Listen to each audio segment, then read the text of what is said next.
in applications. We're in section 2.1.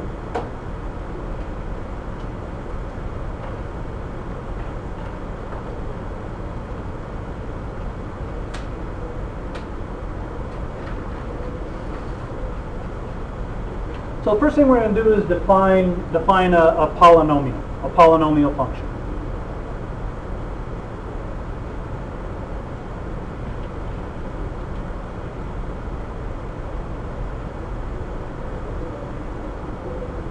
So before we write down our polynomial function, let's talk about this word. Not even thinking about math. What we're talking about poly. What do we mean? Multiple or many, and nomial, number.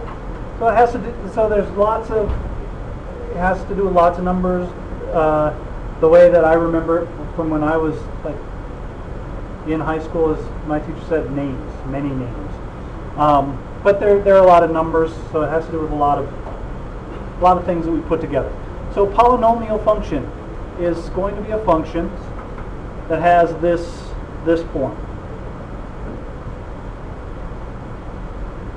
A to the n, x to the n plus a to the n minus 1, x to the n minus 1, and we have a whole bunch of these, plus a1x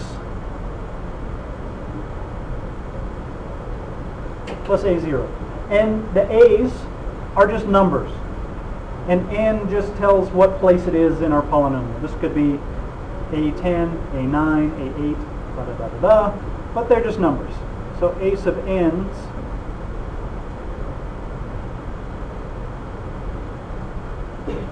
are real numbers, and n is non-negative.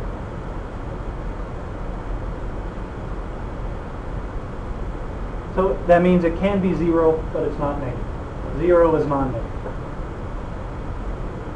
So we just have a list of numbers in front of our variables x's with exponents. And n is our highest powered exponent. So we'll talk about polynomial functions, and we'll talk about this definition several times over the course of the chapter, because one nice thing about polynomials is the fact that it's written out like this, and we have these restrictions. We can figure things out from knowing these numbers in front of our variables. We figure things out knowing the exponents. So we get information from all of this when we write our function out this way. Let's think for a minute. What happens if n equals 0? What kind of function do we have?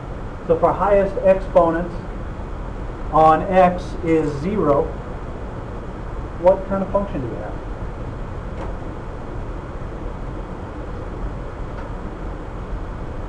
So this would be x to the 0. What's any number to the 0 power? 1. So we just have 1 times whatever number this a is. So if n is 0, we have a constant function.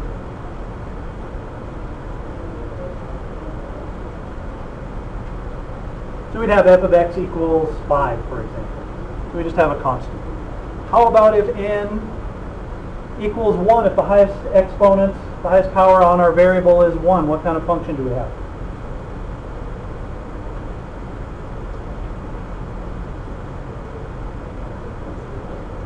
What is it? Not quite a constant. We would have, so if our highest power is 1, so we have f of x equals 3x plus 5. A line. There we go. If n equals 1, we have a line. Or a linear function.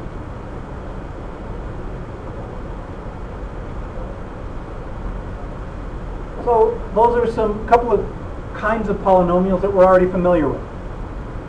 Today we're interested in n equals 2. N equals 2, we we have a quadratic function. Now, quadratic functions are a little more complicated than lines or constant functions, but they have really nice properties and a lot of things that we can figure out about them. So a quadratic function, and the way when I write this out, I'm sure this will seem familiar. Ax squared plus bx plus c. So you've seen it written this way when you talk about the quadratic formula, that kind of thing. So this is the kind of function we're going to be talking about today. When we write a quadratic function in this way, that we call this the general form.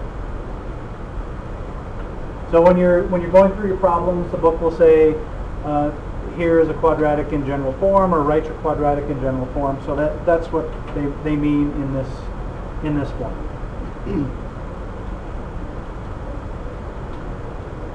So polynomial, just a bunch of powers, positive powers of x with numbers in front of them, and at the end we just could have some constant. And this is our quadratic function. What does the graph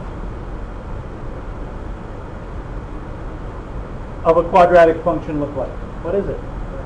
The parabola.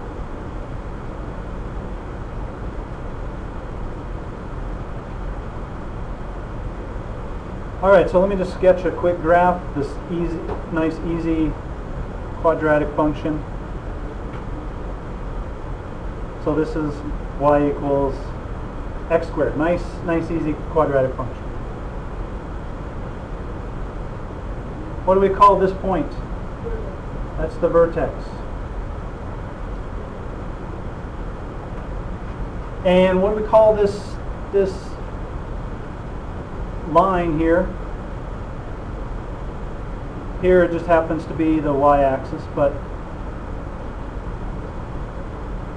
the line that cuts our parabola in half, we give it a special name. Or several versions of the same name. Anybody remember what we call that line? The line of symmetry, the axis of symmetry, or the axis.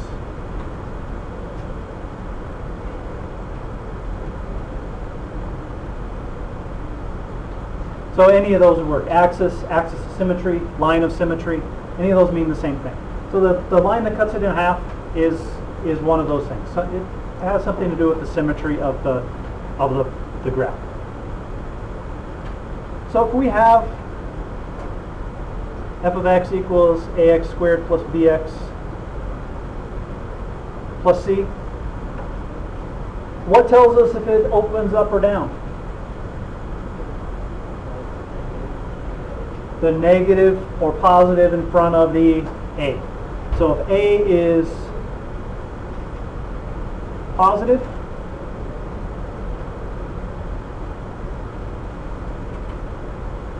opens up.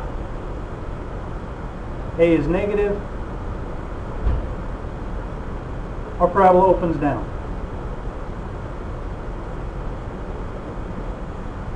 And we will eventually talk about parabolas that open left and right, but we were talking about quadratic functions. And a parabola that opens left or right would not represent a function, right? Because it fails the vertical line test. Yes. So we're talking about functions. We're talking about functions, but we can have parabolas that open left and right. They just wouldn't be functions, and we'll talk about those later in the year. Parabolas, quadratic functions shift left and right, up and down, flip, stretch, compress, just like any other function.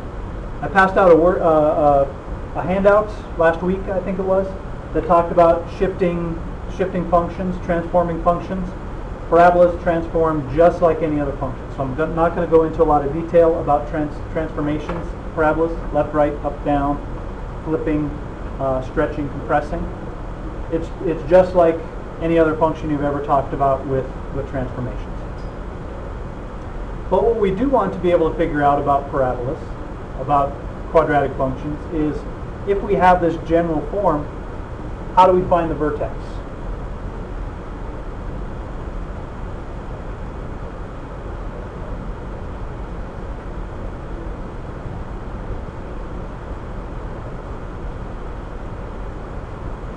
Because once we know where the vertex is, we know it opens up or down, we have a really good idea of what the graph is going to look like. And then we can do a couple of other things and we have a really nice graph. So to find the vertex, we want to write our quadratic function in a different form. F of x equals a x minus h squared plus k. Our book calls this standard form. I've always heard it called vertex form.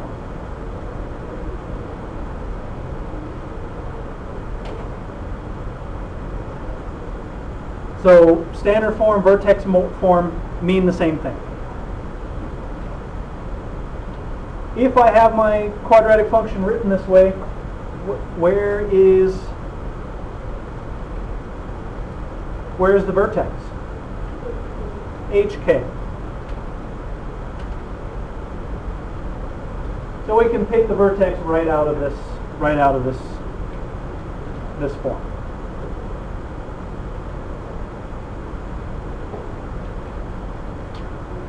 So let's talk about how we transform our quadratic function from general form to standard form or vertex form.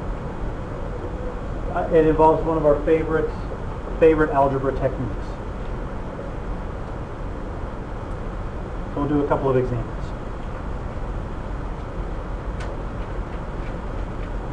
So we have f of x equals x squared minus 4x minus 2.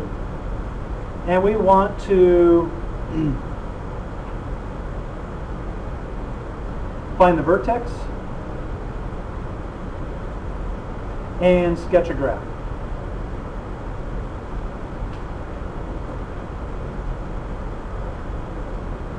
Anybody remember how we find the vertex from general form? How we change it to vertex form?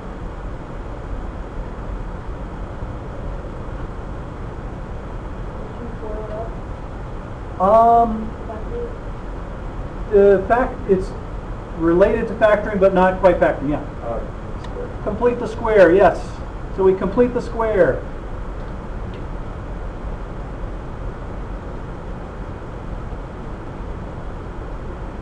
And completing the square doesn't end up involving factoring. But factoring doesn't tell us the vertex directly. So we're going to complete the square. So I'm going to write this.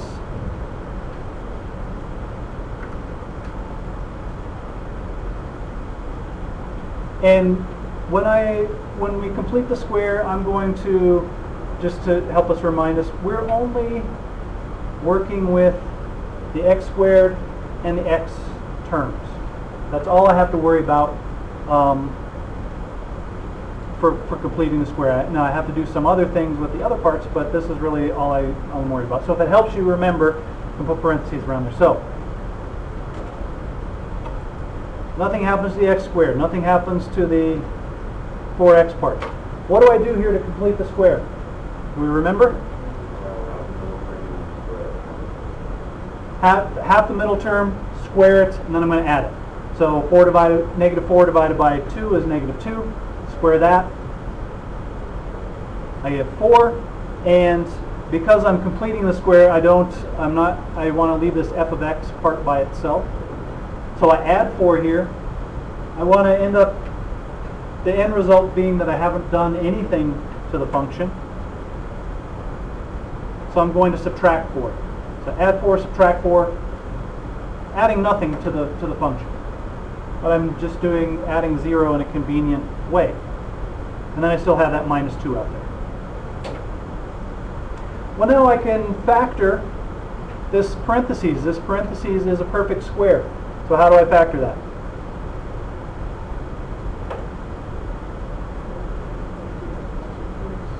So it should be a perfect square, so they should be the same.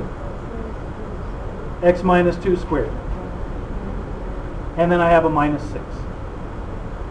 And there we go, I'm done. At least finding the vertex. So my vertex is at 2, negative 6. And we know that this opens up or down? Up, because this is positive out here. So now we can sketch a quick graph. This is going to be a very rough graph. So I'm going to go over 2, down 6. So my vertex is going to be here. Opens up. Something like that. So that's a rough graph. Now what if we wanted to we want to make our graph more accurate to know how wide our parabola opened? What if we wanted to find these x-intercepts to help us sketch our graph? How would we go about doing that?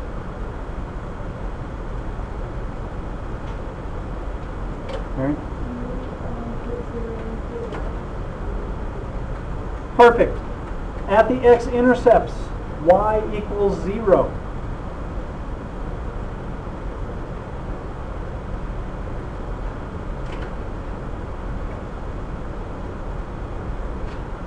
And in this case, y f of x, so f of x would be 0. And then we solve for x. So at the x-intercepts, y equals 0. So I would say 0 equals x minus 2 squared minus 6. And I'm going to solve for x. So I get x minus 2 squared equals 6. Take the square root. X minus 2 equals, and what do I have to be careful of when I take the square root? Plus or minus. Add 2 to both sides, so x equals 2 plus or minus the square root of 6. So this point on my x-axis would be 2 plus the square root of 6, and this point would be 2 minus the square root of 6.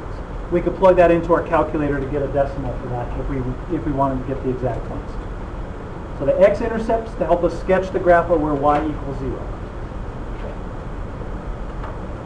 What else do we call the x-intercepts? Zeros. What else do we call them? Another thing? X-intercepts, zeros. What do we call the x values that make our function equal 0?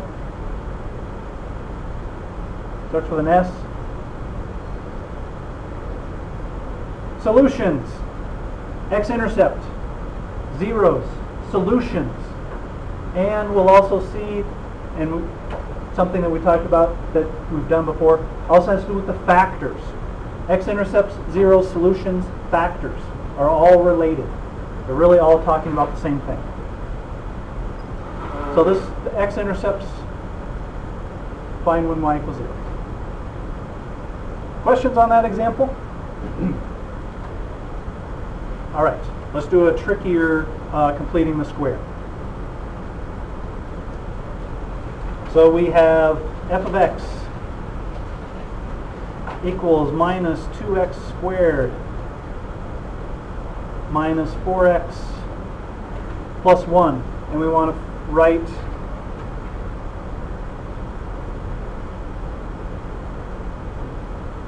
in standard, or we'll call it vertex form. All right, so we have to be careful with this one. So again, we're working just with, we're completing the square on this part. But what do we have to do with this part before we start? Very nice. Factor out the negative 2. And I'm working just with the x squared and x part. So I'm going to write negative 2 times x squared. And when I factor that out, I get an x squared and a plus 2x. And you don't have to write these parentheses. Here you would have to write the parentheses, but I don't have to write them up here. This was just a reminder. This is the part that we're working with. All right, so now we can complete the square. X squared plus 2x Divide this by 2, we get 1. We square that, plus 1. And what do I need to put out here?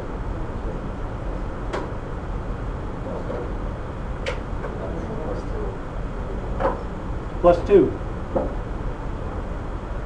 Because this 2, negative 2, is being distributed to that 1. The negative 2 is distributed to the 1. So what I have done here is added a negative 2. So to make sure I do nothing to the function, I have to add 2. This is a negative 2 because it's negative 2 distributed, so I have to add 2 to get there, and then I still have that plus 1. So be very careful with that step. That's a place where lots of people make mistakes. All right, so negative 2. How does this factor?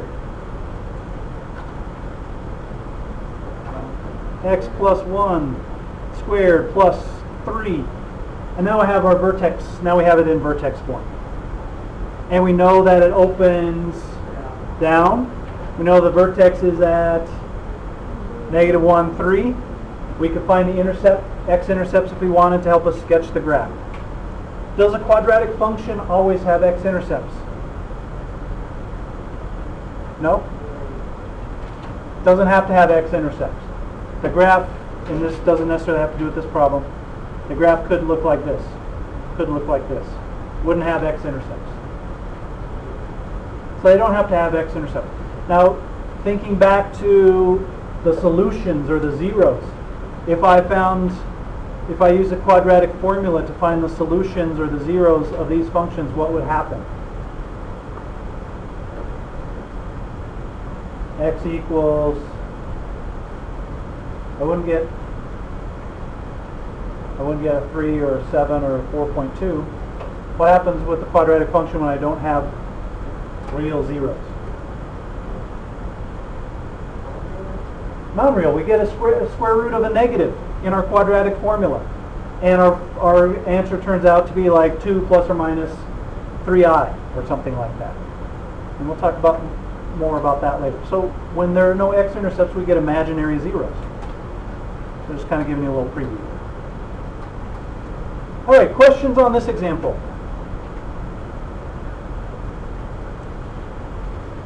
All right, we just have a couple of other things to talk about.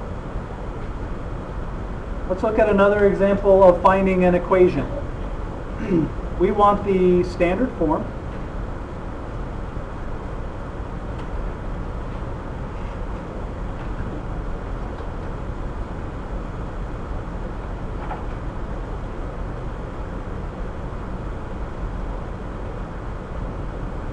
So we know we have a parabola. Standard form is the same as vertex form. We know that its vertex is at 1, negative 2. And it goes through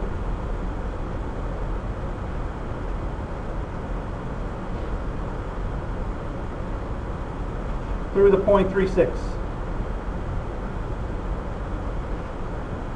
Does this problem seem familiar?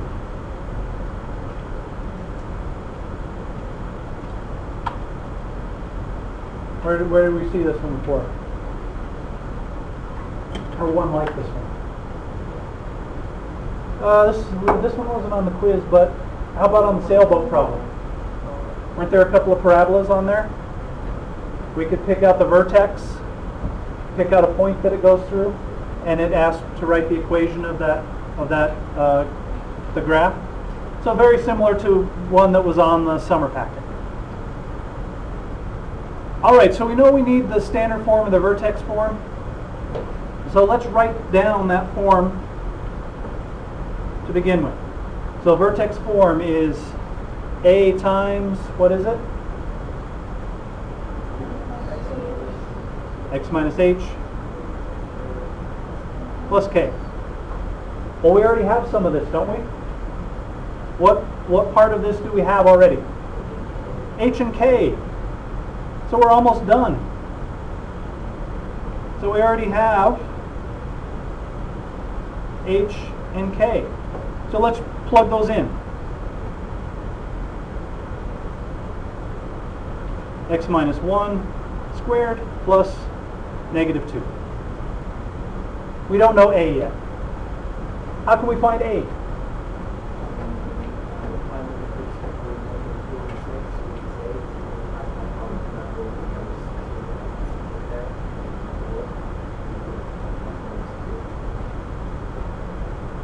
Okay, explain your process again.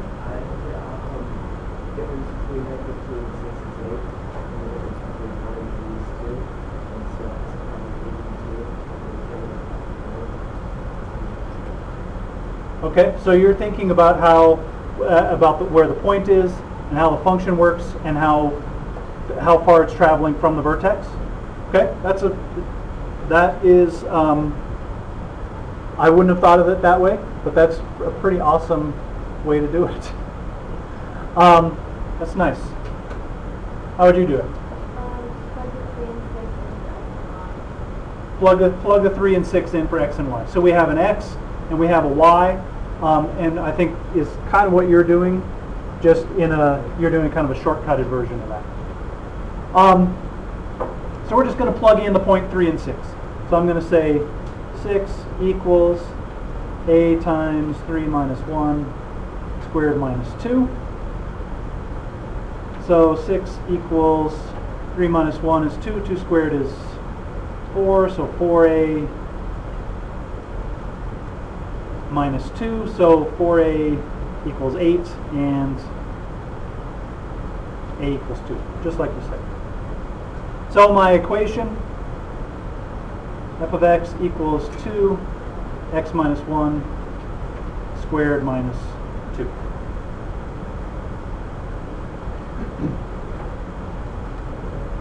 All right, questions on that example?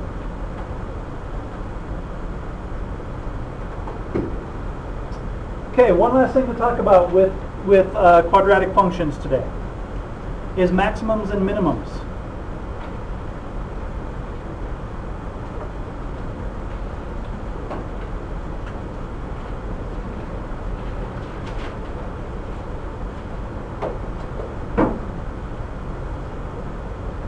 For a quadratic function, where are we going to find a maximum or a minimum?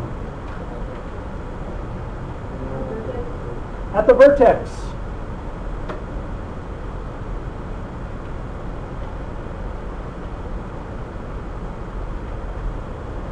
How do we know if it's a maximum or a minimum? If it's down or up. So if it opens down, what are we going to have? A maximum or minimum? Maximum. If it opens up, we're going to have a minimum. So maximum and minimum, we find it at the vertex. If we want the maximum or minimum value of the function, what are we looking for?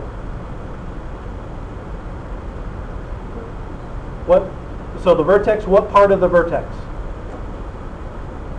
The value of the function is y. There we go. So the value of the function is the y value. So we find the vertex, the maximum value or the minimum value of the function is going to be the y value. So that gives us the maximum or minimum value of the function. So we want the y value. So we just talked about a procedure for finding the vertex of a quadratic function. We can complete the square, find the vertex that way. Well, if all we need to do is find the maximum or minimum value, we have a shortcut. So if we have our general form, ax squared plus bx plus c,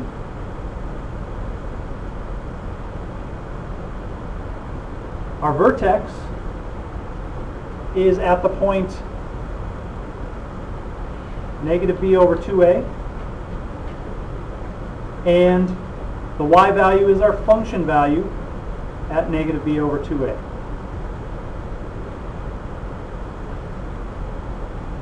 So this gives us a shortcut to find the vertex or to find the maximum or minimum value. Negative b over 2a gives us the x-coordinate of our vertex. Plug that into the function, and I find the function value.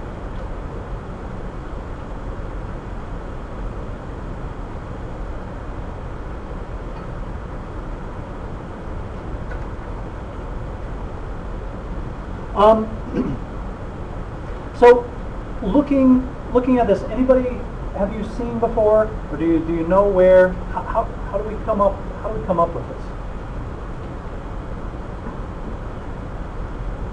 How would we figure out that this point is the vertex?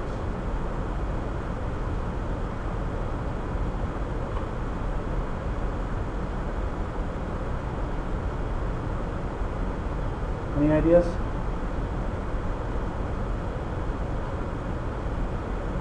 All right. Let me start off with something here. So I'm just going to go over here and I'll do this in blue. So I'm going to say f of x, and I'm not going to go all the way through. I just want to give you a hint. I'm going to complete the square just on this function the way it's written. So I'm going to factor out this a. When I factor out an a, I have to write this as b over a. So when I distribute this, I get ax squared, and when I distribute this, the a's cancel, and I just get left with the b. Now I'm going to complete the square on this middle part. When I complete the square, I divide this by 2, b over 2a, and then I square that. That's where this b over 2a part comes from, is completing the square here. And then I go on and I complete the square. That's how we figure out that the vertex is at this point. Well, what else does this negative b over 2a, what does this also kind of look like? Quadratic formula. That is where the quadratic formula comes from also. If I completed the square here and then solved for x, I would get the quadratic formula. Negative b plus or minus the square root of b squared minus 4ac over 2a. That comes from completing the square on this general form of a quadratic function. That's how we came up with, or how we can come up with the quadratic formula, by completing the square on this. And that's where this comes from as well. So this gives us a way to, if we just want to find the vertex, we don't have to write our function in vertex form. Or if we're just looking for the maximum value, this gives us a way to go about it. All right, questions?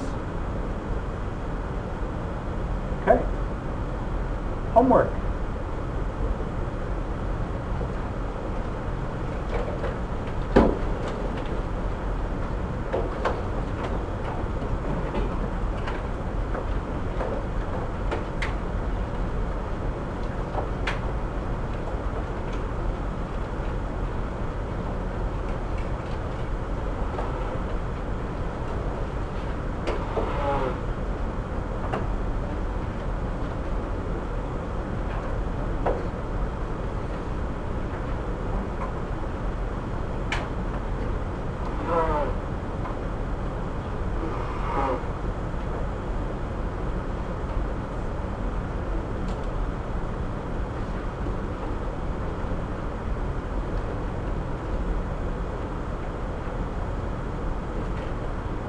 All right, there you go.